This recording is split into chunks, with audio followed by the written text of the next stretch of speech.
Hello guys, আমি হিমাংশু সরকার, বীরনগর স্টেশনপাড়া নদিয়া। আমি আপনাদের সামনে এখন একটি আমার বাড়ির মালটা গাছের কিছু ছবি দেখাচ্ছি। দেখুন, এটা আমার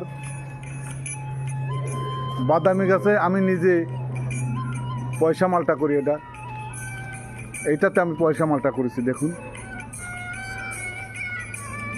এটা আমার নিজে হাতে ছোট ছোট পয়সা মালটা নিয়ে এসে, প্যাকেট মালটা কিনে নিয়ে এসে আমি এখানে যোগ করে এটা আমি পুরোটা পয়সা মালটা তৈরি করেছি। এই দেখুন, গতবার করা আমার, এবার একদম ভরপুর গাছে দেখুন মুকুল এসে গেছে, ফুল এসে গেছে, আবার দানাও বেঁধে গেছে। তা আমি এখন আপনাদের সামনে যেটা বলতে চাচ্ছি, আপনারা কোনো সময় ভুল করে এই সময় কোনো সার অথবা কীটনাশক কোনো কিছুই গাছে প্রয়োগ করবেন না।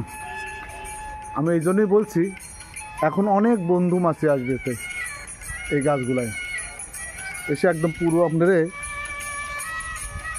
পরাগায়নের সাহায্য করবে। এই দেখুন, অলরেডি আমার দানা বেঁধে গেছে, প্রায় গাছে আপনার দানা বেঁধে গেছে।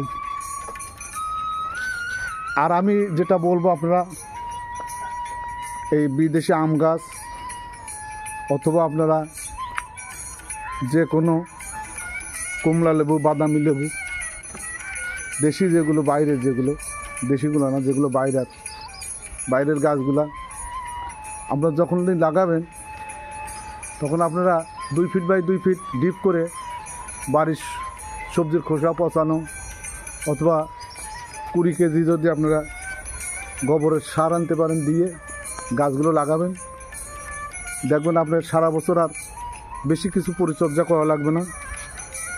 শুধু আপনারা পাতাটা রক্ষা করবেন, পোকাটা একটু ঠেকাবেন।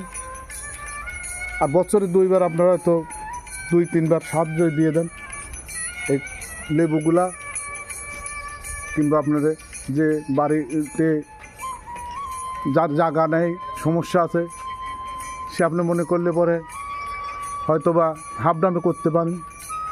করে যদি আপনারা একটু লক্ষ্য দেন, পরিচর্যা করেন, দেখবেন আপনার অনেক ফলের চাহিদা মেটাবে, অনেক ভালো লাগবে।